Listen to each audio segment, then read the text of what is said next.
Hello, আসসালামু আলাইকুম দর্শক। আমি সামিয়া ট্যুরস থেকে আব্দুল আজিজ বলছিলাম। আজকে আপনাদের সামনে আসছে হলো আপনাদের ইন্ডিয়ার ভিসা নিয়ে।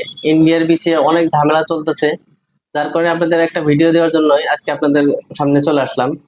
ইন্ডিয়ার ভিসা আগে যাদের ইন্ডিয়া ভিসা যাওয়া ছিল তাদেরকে 90% ভিসা দিচ্ছে, আর যাদের ভিসা যাওয়া নেই ফ্রেশ পাসপোর্ট তাদেরকে ভিসা দিতেছে 70%।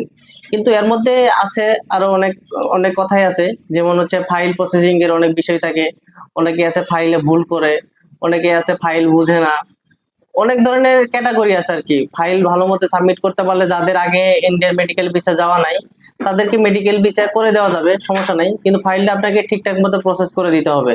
প্রথমে গেল। সেকেন্ড হচ্ছে যারা ডাবল এন্ট্রি ভিসা করতে চান তারাও আমাদের কাছ থেকে ডাবল এন্ট্রি ভিসা করতে পারেন, মেডিকেল ভিসা করতে পারেন। হ্যাঁ, অন্যান্য আদার যে থাইল্যান্ড, মালয়েশিয়া, সিঙ্গাপুর আমরা সব ধরনের ভিসা করে থাকি। ধরুন আজকে আপনার ডাবল এন্ট্রির পাসপোর্ট, অনেকগুলো পাসপোর্ট আজকে রিসিভ করলাম। এগুলো সব হচ্ছে ডাবল এন্ট্রি ভিসার জন্য আমরা আজকে রিসিভ করছি। এগুলো সব ফ্রেশ পাসপোর্ট।